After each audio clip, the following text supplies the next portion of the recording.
জয় গুরু খামখেয়ালি প্রাণ চ্যানেলে আপনাদের স্বাগত। আজ আমরা পড়ব অন্তিম শয্যা পার্শ্বে শ্রী শ্রী ঠাকুর। জয় গুরু। ভক্ত সম্মিলনী মহাসমারোহী সম্পন্ন হইল।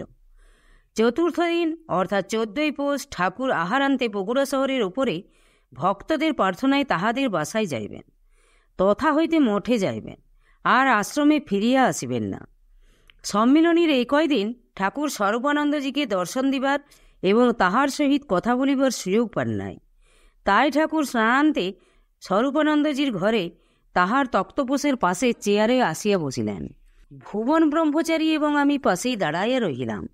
ঠাকুর কিছুক্ষণ নীরব থাকিয়া বলিলেন, আমি তো বৈকালে শহরের ওপরে ভক্তদের বাসায় যাচ্ছি, আর আশ্রমে ফিরে আসব না।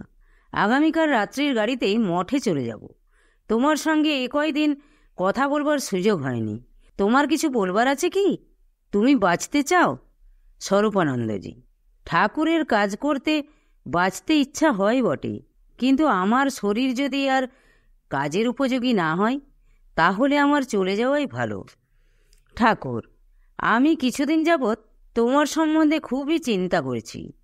তোমার এ দেহ আর কর্মের উপযোগী হবে না। তোমার কর্ম শেষ হয়ে এসেছে।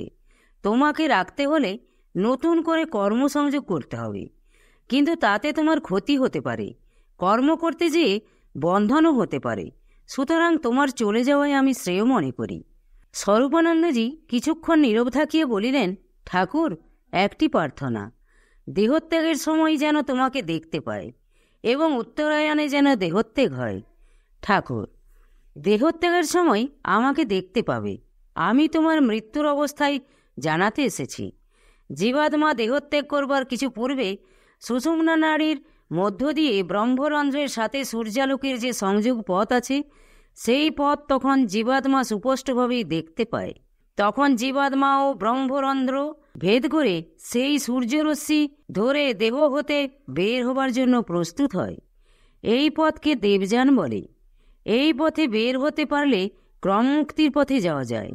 কিন্তু যে মুহূর্তে জীবাত্মা ব্রহ্মরন্ধ্রের পথে বের হবার জন্য প্রস্তুত হয়, ঠিক সেই সময়েই জীবাত্মাকে ঘোর সুষুপ্তিতে আচ্ছন্ন করে ফেলে। কিছুতেই আর জাগ্রত থাকতে পারে না। মোহগ্রস্ত হয়ে সুষুপ্তির কোলে ঢলে পড়ে। একে মরণ মূর্ছা বলে। কিন্তু জীব যখন পুনরায় জাগ্রত হয়, তখন ব্রহ্মরন্ধ্রের পথ আর দেখতে পায় না। চারিদিকে ঘোর অন্ধকার দেখে ভীত ত্রস্ত হয়ে পড়ে এবং দেহ হতে বের হওয়ার জন্য আকুলি বিকুলি করে পথ খুঁজতে থাকে। ব্রহ্মরন্ধ্রের পথ দেখতে না পেয়ে মুখ, নাসিকা, কর্ণ, চক্ষু, মল, মূত্র প্রভৃতি যে দ্বার দেখতে পায়, সেই দ্বার দিয়েই বের হয়ে পড়ে। সুতরাং ফলে সেই জীবাত্মার ক্রমমুক্তির পথে আর গতি না হয়ে জন্ম মৃত্যু প্রবাহময় এই সংসার ক্ষেত্রে কর্মানুসারে পুনঃ পুনঃ জন্মগ্রহণ করতে হয়। তোমাকেও যখন এই মরণ মূর্ছায় বা ঘোর সুষুপ্তিতে আচ্ছন্ন করে ফেলবে, তখন তুমি নিজকে জাগ্রত রাখবার জন্য খুব চেষ্টা করবে। প্রাকৃতিক নিয়মে দেহ ঘুমিয়ে পড়বে বটে, কিন্তু তুমি জাগ্রত থাকতে চেষ্টা করবে। তবে পূর্ব হতে সাধনায় সিদ্ধ না হলে এই সুষুপ্তিতে নিজেকে জাগ্রত রাখা যায় না। যা হোক, তুমি নিজেকে জাগ্রত রাখতে না পারলেও সুষুপ্তি হতে যখন জাগ্রত হবে, তখন চারিদিক ঘোর অন্ধকার দেখে ভীত হইও না। সেই সময়ে আমাকে দেখতে পাবে। তুমি আমার অনুসরণ করো। আমি আগে আগে পথপ্রদর্শক হয়ে তোমাকে সূর্যরশ্মি পথে নিয়ে যাব। এই সময়েই গুরুর প্রকৃত কাজ। প্রকৃত যারা সদ্গুরু, তারা শিষ্যের দেহত্যাগের সময় ইচ্ছা করলে শিষ্যকে সপ্তলোকের মধ্যে যে কোনো লোকে নিয়ে যেতে পারেন। অবশ্য গুরু যদি সে সময় স্থূল দেহে থাকেন। এই পর্যন্ত বলিয়াই ঠাকুর নীরব হইলেন। এই সময় হরিদাস ব্রহ্মচারী আসিয়া বলিলেন, ঠাকুর, ভোগ আনা হইয়াছে। ঠাকুর কিছু সময় নীরব থাকিয়া অতি ধীরে বলিলেন, তবে এখন আমি যাই। স্বরূপানন্দজি সজল-নয়নে অতি কষ্টে বিছানা হইতে উঠিয়া প্রণাম করিলেন। এই প্রণামই তাহার শেষ প্রণাম। তিনি করুণ ও সজল-নয়নে ঠাকুরের দিকে তাকাইয়া রহিলেন। স্বরূপানন্দজিকে বিদায় দিয়া যাইতে ঠাকুরের প্রাণে কষ্ট হইতেছিল। ঠাকুরেরও চক্ষু জলভারাক্রান্ত হইল। ঠাকুরও সজল-নয়নে স্বরূপানন্দজির দিকে তাকাইয়া রহিলেন। যাবার সময় ঠাকুর বলিলেন, আমি আশীর্বাদ করি, তুমি স্বরূপে প্রতিষ্ঠিত হও। ভক্তই যে কেবল ভগবান বা গুরুর জন্য কাঁদিয়া থাকেন তা নয়, ভগবান বা গুরুও যে ভক্তের জন্য কাঁদিয়া থাকেন, তাই স্বরূপানন্দজি এবং ঠাকুরের ভাব দেখিয়া প্রত্যক্ষ বুঝিতে পারিলাম। এই মায়িক জগতে শিষ্যও যেমন গুরুর স্নেহে আবদ্ধ, আবার গুরুও তেমন শিষ্যের শ্রদ্ধা ভক্তিতে আবদ্ধ। এরূপ অবিনাভাব ভক্ত ভগবানে গুরু শিষ্যের মধ্যে সৃষ্টির প্রারম্ভ হইতেই চলিয়া আসিতেছে। ঠাকুর আহার করিতে চলিয়া গেলেন। সঙ্গে হরিদাস ব্রহ্মচারী ও ভুবন ব্রহ্মচারী গেলেন। আমি স্বরূপানন্দজির সহিত কথাবার্তা বলিতে লাগিলাম। সারস্বত মঠের প্রতিষ্ঠার প্রথম হইতে স্বরূপানন্দজির সহিত একত্র কাজ করিয়া আসিতেছিলাম। তিনি বগুড়া আশ্রমের অধ্যক্ষ হইয়া যাওয়ার পূর্ব পর্যন্ত তাহার সহিত একত্রই ছিলাম। দীর্ঘদিন একত্র থাকা প্রযুক্ত স্বরূপানন্দজির সহিত আমার ঘনিষ্ঠতা হইয়াছিল। তাই আমি তাহাকে বলিয়াছিলাম, আপনি যে লোকেই কেন যান না, সেই লোক হইতে যদি আমাদের নিকট আপনার আসা সম্ভবপর হয় এবং আমাদের কথা আপনার মনে থাকে, তাহা হইলে আমাকে সেই লোকের সংবাদসহ আপনি কি অবস্থায় থাকেন তাহা অবশ্য আমাকে জানাইবেন। তিনি আমাকে স্নেহ এবং প্রীতির চিহ্নস্বরূপ তাহার আলখেল্লা দিলেন। ভগবান ব্রহ্মচারীকে ফাউন্টেন পেনটা দিলেন।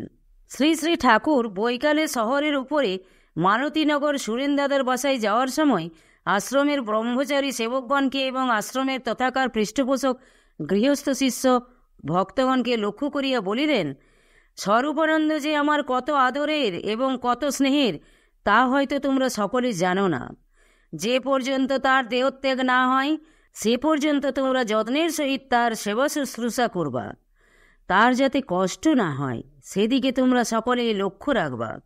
স্বরূপানন্দের যদি কোনো জিনিস খাবার আকাঙ্ক্ষা হয় তবে তাও তোমরা যথাসাধ্য সে আকাঙ্ক্ষা পূরণের চেষ্টা করবা। দেহত্যাগ। স্বরূপানন্দজি 1330 সনের 27 ফাল্গুন বেলা 5 ঘটিকার সময় দেহত্যাগ করেন। তাহার দেহত্যাগের কিছুদিন পূর্ব হইতে দেহত্যাগের সময় পর্যন্ত সুধীর দাদা ও তাহার স্ত্রী শ্রীযুক্তা প্রফুল্লবালা দেবী স্বামীজির সেবা শুশ্রূষা করিয়াছেন এবং তাহারা স্বামী স্ত্রী স্বরূপানন্দজির অন্তিম শয্যা রচনা করিয়া দিয়াছিলেন।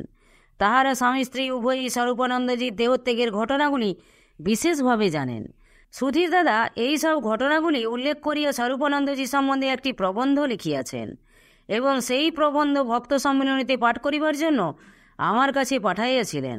সেই প্রবন্ধ হইতে কিয়দংশ নিম্নে উদ্ধৃত করিয়া দিলাম। পাঠকগণ এই প্রবন্ধ হইতেও স্বরূপানন্দজি সম্বন্ধে অনেক বিষয় জানিতে পারিবেন। স্বামী স্বরূপানন্দ দাদার প্রদত্ত অর্থ দ্বারা বর্তমান আসামবঙ্গীয় সারস্বত মঠের গৃহাদি নির্মিত হয়। তখনকার নাম ছিল শান্তি আশ্রম। ক্রমে সেই অর্থের অবশিষ্ট অর্থ দ্বারা কৃষি বিভাগেরও উন্নতি সাধিত হয়। অতঃপর নগদ টাকা সম্পূর্ণরূপে নিঃশেষ হইলে পর একমাত্র ঠাকুরের পুস্তকের আয়, আর্যদর্পণের আয় এবং শিষ্যভক্তের প্রদত্ত অর্থের দ্বারা আশ্রম পরিচালিত হইত। সে কয় বৎসর যে কি কষ্টে আশ্রম চালাইতে হইয়াছে তাহা তৎকালীন আশ্রমবাসীগণই জানেন। অর্থাভাবে মধ্যে মধ্যে আছাটা চাউলের ভাত আর শুধু কলমি শাকের ঝোল খাইয়াই তখন সেই শ্রীগুরুচরণে সমর্পিত প্রাণ কঠোর কর্মীগণ মহানন্দে শ্রী শ্রী গুরুর জগৎ মঙ্গল কর্মে নিযুক্ত ছিলেন। তখন আশ্রম হইতে 7 মাইল দূরে জোরহাট শহরে আর্যদর্পণ ছাপা হইত। স্বরূপানন্দ দাদা ভোরে 1 রিম কাগজ নিয়া জোরহাট যাইতেন এবং সমস্ত দিন আর্যদর্পণের কার্যাদি করিয়া সন্ধ্যার পর আশ্রমে ফিরিতেন। তিনি দৈনিক 5 পয়সার মুড়ি মাত্র খাইতেন এবং আশ্রমে ফিরিবার সময় হয় আর্যদর্পণে ছাপানো কাগজ নয় নিত্য প্রয়োজনীয় বাজার সওদার একটি বস্তা মাথায় করিয়া লইয়া আসিতেন। সে সময় মুটে মজুর পাওয়া যাইত না, সকল কাজই নিজেদের করিতে হইত।